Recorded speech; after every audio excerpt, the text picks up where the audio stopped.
ഓഡീഷൻസിനൊക്കെ പോകാറുണ്ടോ? ഒന്നും ഇത് ഇപ്പോഴും എനിക്ക് മനസ്സിലാത്ത കാര്യം. ഞാൻ എല്ലാം കുറെ അയച്ചിട്ടുണ്ട്, പക്ഷെ എന്നെ ആരും ഇതുവരെ ഒരു കോൾ ബാക്ക് എന്ന് വെച്ചാൽ ഇങ്ങനെ ഓഡിഷൻ വരൂ എന്ന് പറഞ്ഞ് എനിക്ക് ഇതുവരെ വന്നിട്ടില്ല. അത് ഞാൻ അയക്കുന്ന മെയില് പോവാത്തോണ്ടാണോ എന്താ സംഭവം എനിക്കറിയില്ല, ഇതുവരെ അങ്ങനെ വന്നിട്ടില്ല.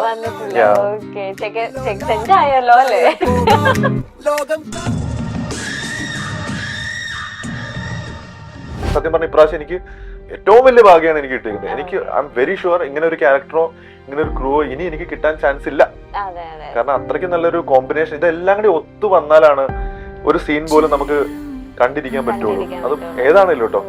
പറയും ഇപ്പൊ പണ്ടൊക്കെ ഭയങ്കരമായിട്ട് നമ്മൾ കുറ്റം പറയാറുള്ള ഒരു മേഖല തന്നെയാണ് സീരിയൽ. അപ്പൊ അത് എന്തുകൊണ്ടാന്ന് വെച്ചാൽ ഇതിന് ഭയങ്കര ലിമിറ്റേഷൻസ് ഉണ്ട്. അത് അറിയാൻ മേലാത്തവർക്ക് മനസ്സിലാവാൻ വേണ്ടിയാണ്. ഇതിന് ലിമിറ്റേഷൻസ് ഉണ്ട്. നമ്മുടെ പ്രൊഡക്ഷൻ എന്ന് പറഞ്ഞാൽ ഇപ്പൊ മൂവി ആണെങ്കിൽ ഒരു 2-3 സീനായിരിക്കും ഒരു ദിവസം എടുക്കുന്നത്. പക്ഷെ ഇത് അങ്ങനെ എടുത്താൽ ഒരിക്കലും പ്രൊഡ്യൂസർക്ക് ഇത് വയബിൾ ആവില്ല. പൈസയാണല്ലോ മെയിൻ, പൈസയാണ്.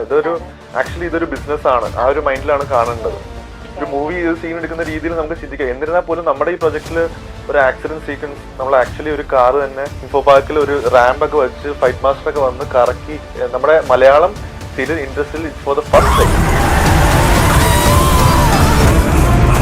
ഇപ്പൊ പലരും പറയും സീരിയൽ ആക്ടിങ്, മൂവി ആക്ടിങ് അങ്ങനെ പറയും. പക്ഷെ അത് ഓരോരുത്തരുടെ ചോയ്സ് ആണ്.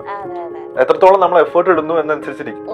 ഒരു സീൻ തന്നു, അത് എങ്ങനെ ചെയ്യണം എന്നുള്ളത് നമ്മുടെ ചോയ്സ് ആണ്. അപ്പൊ അവിടെ എന്ത് സംഭവിച്ചാലും ഞാൻ മാക്സിമം ഇതൊരു മൂവി എടുക്കുവാണ്, ആ രീതിയിൽ തന്നെ ചെയ്യാൻ ശ്രമിക്കുന്നത്. പക്ഷെ ലിമിറ്റേഷൻസ് ഉണ്ട്.